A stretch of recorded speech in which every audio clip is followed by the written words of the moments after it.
Hello everyone, subscribe and hit the bell icon so that you will be notified every time I am on YouTube. Hey you guys, thank you so much for watching Science Gyan. This video is basically for class 9th student. In this video we will talk about Golgi apparatus. ठीक है, last part में हम लोगों ने endoplasmic reticulum की बात की. ठीक है, तो एंडोप्लाज्मिक रेटिकुलम और Golgi apparatus is somewhat similar. कैसे सिमिलर है? Structure wise. जैसे मैंने आपको वहां पे बताया था कि it is membrane bound organelle, है ना, ट्यूब्स और वेसिकल्स से मिलकर के बना है ना. इस तरह से गोल्जी apparatus भी यही है कि ट्यूब्स और वेसिकल्स से मिलकर के बना है, मेम्ब्रेन बाउंड ऑर्गेनल है. ठीक है, लेकिन यहाँ पे वहां पे जो एंडोप्लाज्मिक रेटिकुलम था, है ना, दो पार्ट में डिवाइड किया हुआ था, RER और SER. तो जो RER वाला पार्ट था आपने देखा एकदम न्यूक्लियस से सटा हुआ था, है ना, न्यूक्लियर मेम्ब्रेन के एकदम चारों तरफ न्यूक्लियस को घेर रखा था. ठीक है, और जो SER थे वो अलग अलग भी दिख रहे थे, बाहर की तरफ दिख रहे थे, अलग अलग दिख रहे थे. लेकिन गोल्जी apparatus में और एंडोप्लाज्मिक रेटिकुलम में यही डिफरेंस है, क्योंकि एंडोप्लाज्मिक रेटिकुलम जो है वो दो पार्ट में डिवाइड होकर के और न्यूक्लियस को चारों तरफ से घेरे हुए है ना, और इसकी शेप भी फिक्स नहीं है, मतलब इरेगुलर मैनर में है. ठीक है, तो गोल्जी apparatus क्या होता है? गोल्जी apparatus भी वही है, मेम्ब्रेन बाउंड ऑर्गेनल है, but in a definite location, just like stacks. जैसे उसके अंदर मेम्ब्रेन हम लोगों ने देखा था एंडोप्लाज्मिक रेटिकुलम में, बहुत सारी मेम्ब्रेन ऐसे गोल मोल करके. अगर नहीं देखा है तो लास्ट वीडियो जाकर के देखिए, वहां पे डायग्राम के साथ समझाया है कि एंडोप्लाज्मिक रेटिकुलम किस तरह से दिखता है. ठीक है, गोल्जी apparatus भी मैं आपको बताऊंगी कि किस तरह से दिखाई देता है. तो उससे पहले मैं आपको ये बता रही हूँ कि दोनों में सिमिलैरिटी क्या है या दोनों में डिफरेंस क्या है. सबसे पहले सिमिलैरिटी की बात करते हैं. सिमिलैरिटी ये है कि एंडोप्लाज्मिक रेटिकुलम और गोल्जी apparatus दोनों ही वेसिकल्स और ट्यूब्यूल्स से मिलकर के बने हैं. ठीक है, लेकिन गोल्जी apparatus में इन वेसिकल्स और ट्यूब्यूल्स को एक अरेंजमेंट में रखा हुआ है, पैरेलल टू ईच अदर, है ना. इनका अरेंजमेंट एकदम प्रॉपर है, parallel to each other, just like stacks. जैसे आप किताबें रखते हो एक के ऊपर एक के ऊपर एक स्टैक बना करके, लेकिन यहाँ पे वो यूनिफॉर्मली डिस्ट्रीब्यूटेड होता है, उसमें कोई अरेंजमेंट फिक्स नहीं है कि पैरेलल ही होएगा, है ना. वो किसी भी तरह से जो ट्यूब्यूल्स हैं, वेसिकल्स हैं, वो अलग अलग भी होते हैं, है ना. जिनके ऊपर राइबोसोम्स है उनको हमने RER बोल दिया, जिनके अंदर नहीं है उनको हमने SER बोल दिया. बट यहाँ पे अरेंजमेंट फिक्स है, they are parallel to each other. All the membranes, all the vesicles are parallel to each other. अगर आप अपने प्लांट सेल में, एनिमल सेल में देखोगे ना, तो इस तरह से इसका स्ट्रक्चर दे रखा है गोल्जी apparatus का, एकदम पैरेलल जाते हैं एक दूसरे के, अलग से जो बता रखा है. ठीक है, और इसी को मैं अगर जूम करके देखो तो आपको बना करके अगर मैं दिखाऊं तो इस तरह से ऐसे ऐसे होते हैं. इसी के ऊपर एक छोटा आएगा, फिर ये ऐसे हो जाएगा, मतलब इस टाइप से अरेंज होता है गोल्जी apparatus, एकदम पैरेलल टू ईच अदर. हर एक पार्ट क्योंकि एकदम पैरेलल है, एक स्टैक बना रहा है, तो हम इसको सिस्टर्नी बुलाते हैं, CISTERNAE. वही ट्यूब्यूल्स और वेसिकल्स बोल दो, सिस्टर्नी बोल दो, एक ही बात है. एक पार्ट को हमने सिस्टर्नी बोल दिया. ठीक है, कि किस तरह की शेप है, सिस्टर्नी जैसी शेप है. सिस्टर्नी मतलब इन पैरेलल. समझ में आया? तो Golgi apparatus was first discovered by Camillo Golgi. ठीक है, the scientist name was Camillo Golgi.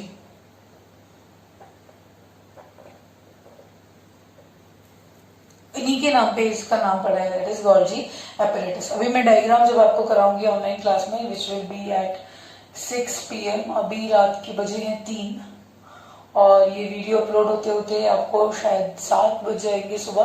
तो कोई बात नहीं, शाम को 6 बजे आपकी जो क्लास होने वाली है उसमें प्रॉपर डायग्राम्स के साथ मैं आपको सारा कुछ समझाने वाली हूँ. समझ में आया ये चीज?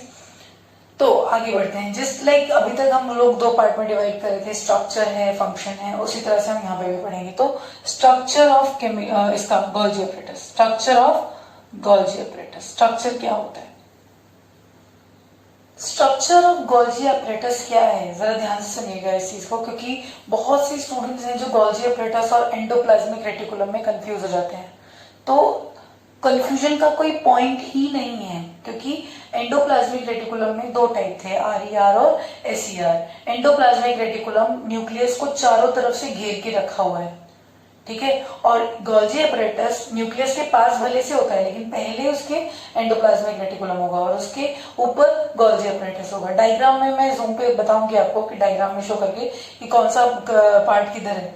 ठीक है, तो वहां पे आपको और अच्छे से समझ में आ जाएगा। अभी ध्यान से देखिए इस चीज को कि स्ट्रक्चर ऑफ गोल्जी apparatus क्या होता है।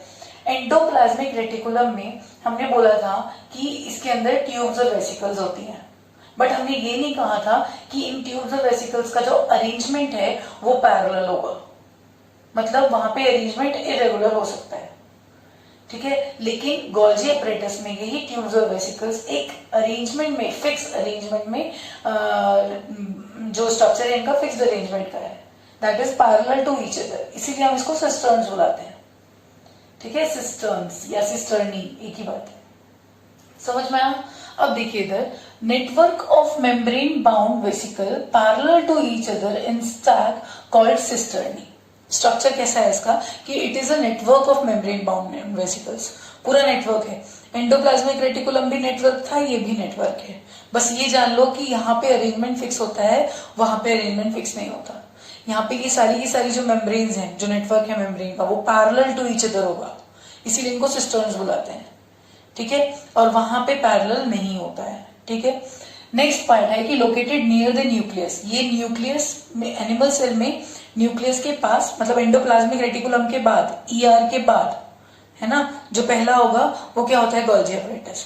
लेकिन प्लांट सेल में ये जो है न्यूक्लियस के पास नहीं होता है, ये फ्रीली डिस्ट्रीब्यूटेड होता है प्लांट सेल के अंदर। बहुत ध्यान से समझना ये पॉइंट। एनिमल्स में ये न्यूक्लियस के पास लोकेटेड होता है, लेकिन प्लांट सेल्स में ये फ्रीली डिस्ट्रीब्यूटेड होता है। मतलब प्लांट सेल में इसका जो स्ट्रक्चर होगा, हो सकता है कि स्ट्रक्चर तो यही होगा, है ना, लेकिन इसके अंदर जो ट्यूब्यूल्स हैं वो अलग दिखाई दे, वेसिकल्स जो है वो अलग दिखाई दे, स्ट्रक्चर इसी टाइप का होगा, लेकिन वो फ्रीली डिस्ट्रीब्यूटेड होगा पूरे के पूरे सेल में। बस यही डिफरेंस है। एनिमल सेल में गोल्जी apparatus को गोल्जी apparatus ही बुलाया जाता है, लेकिन प्लांट सेल में क्योंकि वहां पे डिस्ट्रीब्यूटेड है ये पूरे में, है ना, एक साथ नहीं है, डिस्ट्रीब्यूटेड है, तो वहां पे हम इनका नाम गोल्जी apparatus ना बुला के बुलाते हैं डिक्टियोसोम्स। देखिए इधर लिखा है डिक्टियोसोम्स, क्योंकि ये पूरे में स्प्रेड हो रखे होते हैं, freely distributed in the cytoplasm, ठीक है। समझ में आया। फिर से एक बार देख लीजिए स्ट्रक्चर ऑफ गोल्जी apparatus में कि it is a network of membrane bound vesicles which is in parallel, which is located in parallel, which is fixed in an arrangement, parallel arrangement called cisterns, ठीक है, first point. Second point, nucleus के पास होती है किसमें, animal cell में, और freely distribute होती है प्लांट सेल में। एनिमल सेल में इनको गोल्जी apparatus बुलाया जाता है, प्लांट सेल में क्योंकि इनकी कोई लोकेशन फिक्स नहीं है, पूरे सेल में डिस्ट्रीब्यूटेड है, साइटोप्लाज्म में पूरे डिस्ट्रीब्यूटेड है, इसलिए वहां पे हम इनको गोल्जी apparatus ना बुला के डिक्टियोसोम्स बुलाते हैं। तो कभी ये वर्ड सुनो तो कंफ्यूज मत होना, हालांकि हमें डिक्टियोसोम्स से ऐसा कोई क्वेश्चन करके नहीं आता है कि और क्या बुलाते हैं करके, बट आपको पता होना चाहिए कि एक टर्म ये भी होता है, अगर कोई बोले तो आपको समझ में आए कि हाँ, dictyosomes is nothing but Golgi apparatus but present in plant cell, ठीक है। अगर कोई बोले डिक्टियोसोम्स एनिमल सेल में होते हैं, बिल्कुल नहीं, बस यही डिफरेंस है कि भाई एनिमल सेल में है तो उसको गोल्जी apparatus बुलाएंगे, प्लांट सेल में है तो उसको गोल्जी apparatus नहीं, डिक्टियोसोम्स बुलाएंगे। तो आपको पता चल जाएगा कि अगर मैं डिक्टियोसोम्स बोल रही हूँ मतलब Golgi apparatus in plant cell, ठीक है। नॉर्मल गोल्जी apparatus बोल रहे हैं तो हम एनिमल सेल की बात कर रहे हैं, समझ में आया ना। फंक्शंस क्या होते हैं, इन गोल्जी apparatus काम क्या करते हैं। अब हम फंक्शंस के बारे में बात करेंगे कि गोल्जी apparatus काम क्या करता है, ठीक है। तो गोल्जी apparatus का जो मेन काम होता है, हम गोल्जी apparatus को सेक्रेटरी ऑफ द सेल बुलाते हैं, ठीक है। अब गेस करो सेक्रेटरी का काम क्या है, अपॉइंटमेंट्स फिक्स करना, है ना, कि भाई अगर बॉस से किसी को मिलना है तो you need to go through the secretary, आपको पहले अपॉइंटमेंट लेना पड़ेगा and then you are able to connect with the boss of whatever company, ठीक है। अगर आप किसी से भी मिलना चाहते हो, अगर उसने अपना सेक्रेटरी रख रखा है, डॉक्टर से अपॉइंटमेंट लेना चाहते हो, तो सबसे पहले जो रिसेप्शनिस्ट है उससे आपको जाकर के अपॉइंटमेंट लेना पड़ेगा, है कि नहीं। वकील से मिलना चाहते हो तो सेक्रेटरी ऑफ द सेल का मतलब क्या है कि ये नहीं बोल रही हूं मैं कि अपॉइंटमेंट फिक्स करेगा, ये हेल्प करता है।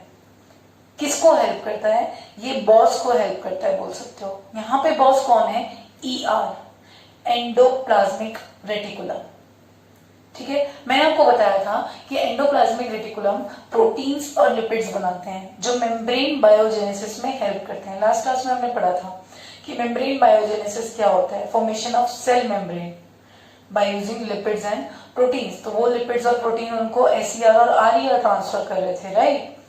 तो अब एंडोप्लाज्मिक रेटिकुलम में आरईआर में राइबोसोम ने प्रोटीन बना दिया और एसीआर ने लिपिड बना दिया। अब इस प्रोटीन और लिपिड को सेल मेम्ब्रेन तक पहुंचाने का काम जिसका है वो गोल्जी अपैरेटस है, ठीक है। ध्यान दीजिए यहाँ पे कि हमने क्या बोला था कि endoplasmic reticulum helps the cell membrane to synthesise, formation के लिए हेल्प करता है ना, by transferring the protein and lipids, ठीक है। तो एंडोप्लाज्मिक रेटिकुलम में से प्रोटीन और लिपिड को लेकर कौन जा रहा है, गोल्जी अपैरेटस। किसको दे रहा है, सेल मेम्ब्रेन को, ठीक है। इसी तरह से सेल के किसी भी पार्ट को अगर प्रोटीन की जरूरत है या किसी एंजाइम की जरूरत है तो पैकेजिंग और डिस्पैचिंग करने का काम जो है वो गोल्जी अपैरेटस का होता है। अब चाहे तो आप इसको सेक्रेटरी बोल दो, चाहे पोस्टमैन बोल दो, पोस्टमैन ऑफ द सेल, भाई इससे चीज लेके जा रहा है उसको ट्रांसफर कर रहा है ना। एंडोप्लाज्मिक रेटिकुलम से प्रोटीन और लिपिड्स लिया, सेल मेम्ब्रेन को दे दिया। अब हो सकता है उस प्रोटीन की जरूरत और किसी पार्ट को हुई तो उसको जाकर के दे दिया। It is also called storage organelle, store भी करके रखता है कुछ एंजाइम्स को, कुछ शुगर्स को, है ना, इस तरह से स्टोर करके रखता है कि ताकि जब जिस पार्ट को जो जरूरत पड़े वो तुरंत से पैकेज करे और डिस्पैच कर दे, ठीक है। तो आप इसको पोस्टमैन भी बोल सकते हो कि पोस्टमैन का भी तो काम यही होता है ना, इधर से लेटर उठाया उधर ट्रांसफर कर दिया, वहां से उठाया इधर ट्रांसफर कर दिया। तो जस्ट लाइक दैट ओनली कि यहाँ पे पैकेजिंग और डिस्पैचिंग का मेन काम जो होता है वो गोल्जी अपैरेटस करता है। सब लोग अपना अपना बना देते हैं, न्यूक्लियस ने आरएनए बना दिया न्यूक्लियोलस में, है ना, डीएनए बना दिया, है ना, क्रोमोसोम में डीएनए बन गया। अब डीएनए की इंफॉर्मेशन को सेल से बाहर लेके जाना है तो वो किसको देगा, न्यूक्लियस किसको देगा, उस इंफॉर्मेशन को गोल्जी अपैरेटस को दे देगा और गोल्जी अपैरेटस सेल से बाहर ट्रांसफर कर देगा, ठीक है। किसी को प्रोटीन की ज्यादा जरूरत पड़ गई, सेल में कोई एक ऑर्गेनल ऐसा है, कोई भी ऑर्गेनल, प्रोटीन की जरूरत तो सभी को पड़ती है, किसी भी ऑर्गेनल को प्रोटीन की ज्यादा जरूरत पड़ गई, एंडोप्लाज्मिक रेटिकुलम के पास प्रोटीन बचा नहीं तो और कौन प्रोटीन बनाता है, न्यूक्लियस, है ना। न्यूक्लियस में जो न्यूक्लियोलस है उसका काम भी तो यही है, वो भी तो प्रोटीन ही बनाता है। तो गोल्जी अपैरेटस झट से जाएगा किसके पास, न्यूक्लियोलस के पास, प्रोटीन लेगा, वहां से पैक करेगा और जिसको चाहिए उसको पहुंचा देगा। तो बेसिकली पोस्टमैन बोल दो, सेक्रेटरी बोल दो, तो ये जो पैकेजिंग और डिस्पैचिंग का काम होता है वो करता है गोल्जी अपैरेटस, ठीक है। देखिए मैंने फर्स्ट पॉइंट में यही लिखा है कि it helps ER to package and dispatch the materials. कौन से materials, proteins and lipids to various parts, जिसको भी चाहिए, सेल मेम्ब्रेन को चाहिए, आपका न्यूक्लियस तो खैर अपना प्रोटीन वगैरह खुद ही बना लेता है, या किसी भी पार्ट को, अभी हम आगे पढ़ेंगे, लाइसोसोम्स होते हैं, आपका वैक्यूल, किसी भी पार्ट को आपको की जरूरत हो, प्लास्टिड्स को किसी भी पार्ट को जरूरत हो, ये ट्रांसफर कर देगा, ठीक। It is also called storage organelle. Store किसको करता है, एंजाइम को, सेलुलोज को, शुगर्स को, है ना, इन सबको स्टोर करके रखता है। It helps in manufacture of lysosome, ये एक बहुत इंपॉर्टेंट काम करता है। ये लाइसोसोम अभी हमने पढ़ा नहीं है कि लाइसोसोम क्या होता है, ये एक दूसरा इसके जस्ट नेक्स्ट में हम लोग लाइसोसोम्स को पढ़ने वाले हैं। लाइसोसोम एक अनदर सेल ऑर्गेनल है जिसको बनाता है गोल्जी अपैरेटस, इसका अपने आप में ही बहुत बड़ा रोल है, ये भी हम लोग आगे पढ़ेंगे लाइसोसोम्स क्या होते हैं, ठीक है। It is also called secretary of the cell, postman of the cell, whatever, जिस भी पॉइंट से आप उसको लर्न करके रख सको, ठीक है। तो this was all about the Golgi apparatus. Endoplasmic reticulum और गोल्जी अपैरेटस में क्या डिफरेंस है। एंडोप्लाज्मिक रेटिकुलम इज ऑल्सो, पहले तो सिमिलैरिटी क्या है कि दोनों के दोनों ट्यूब्यूल्स और वेसिकल्स से बने हैं। डिफरेंस क्या है, यहाँ रैंडमली इकट्ठे हो जाते हैं और यहाँ पे एक स्टैक बनाते हैं, पैरेलल अरेंजमेंट होता है जिनको हम सिस्टर्नी बोलते हैं। स्ट्रक्चर में डिफरेंस समझ में आया, ठीक है। फंक्शन में क्या डिफरेंस है, एंडोप्लाज्मिक रेटिकुलम का सिर्फ एक काम था, एसीआर और आरईआर। एसीआर बना रहे लिपिड्स, आरईआर बना रहे प्रोटीन्स, जो कि मेम्ब्रेन के फॉर्मेशन में काम करते हैं। गोल्जी अपैरेटस का काम क्या है, ये जो ईआर ने प्रोटीन और लिपिड्स बनाया वो उसको वहां से उठाकर मेम्ब्रेन तक पहुंचा रहा है, तभी तो मेम्ब्रेन फॉर्म हो रही है, ठीक है। या किसी भी और पार्ट को जरूरत है तो उसको पहुंचा रहा है। तो मेन काम इसका क्या है, पैकेजिंग एंड डिस्पैचिंग, और दूसरा मेन काम है मैन्युफैक्चर ऑफ लाइसोसोम्स। बाकी छोटे मोटे और भी काम कर लेता है कि स्टोरेज कर लेता है ना, स्टोर करने का काम करता है कि कोई चीज एक्स्ट्रा है तो भाई लाओ मुझे दे दो, मैं स्टोर कर लूंगा, जब जरूरत पड़े तो मैं ट्रांसफर कर दूंगा, ठीक है, समथिंग लाइक दैट। तो दो मेन काम है इसके, ये लाइसोसोम फॉर्मेशन में हेल्प करता है, ये लाइसोसोम्स को बनाता है, और दूसरा पैकेजिंग एंड डिस्पैचिंग, ठीक है, also called secretary of the cell. समझ में आया? तो ये structure of and function of Golgi apparatus हम लोगों ने बात किया।